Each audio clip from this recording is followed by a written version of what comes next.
लंबे कद के किसान बाबा और बंदर। रेल की पटड़ी पर बर्फ का कारोबार। सबक आमोज कहानी। एक दूर दराज गांव में एक लंबे कद के किसान बाबा रहते थे। सफ़ेद दाढ़ी, लंबा कद और चेहरे पर हमेशा सब्र की मुस्कुराहट।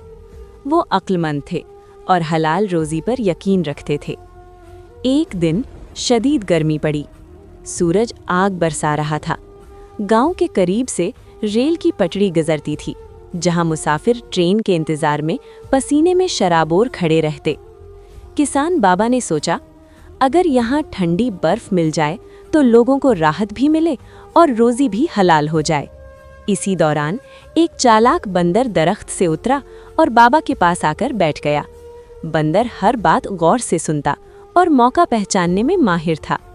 बाबा ने बर्फ के बड़े बड़े गोले लाए और पटड़ी के पास साए में रख दिए। लोग खुश होकर बर्फ खरीदने लगे। बंदर ये सब देख रहा था। उसके जहन में चाल आई। वो चुपके से बर्फ के टुकड़े पटरी पर रखने लगा ताकि ट्रेन के करीब आने से लोग ज्यादा डरे और जल्दी जल्दी बर्फ खरीद लें। कुछ देर बाद रेल की सीटी सुनाई दी। लोग घबरा गए। एक टुकड़ा बर्फ पिघलकर पटरी पर पानी बन गया और एक मुसाफिर फिसलते फिसलते बचा। किसान बाबा ने फौरन बंदर को पकड़ा और नरमी से कहा, बेटा, कारोबार अक्ल और दयानत से होता है, चालाकी और धोखे से नहीं। अगर किसी को नुकसान हो तो कमाई हराम हो जाती है।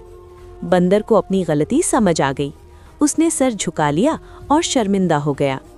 उस दिन के बाद बाबा ने बर्फ सिर्फ महफूज जगह पर बेची और बंदर लोगों को पानी पिलाने में मदद करने लगा।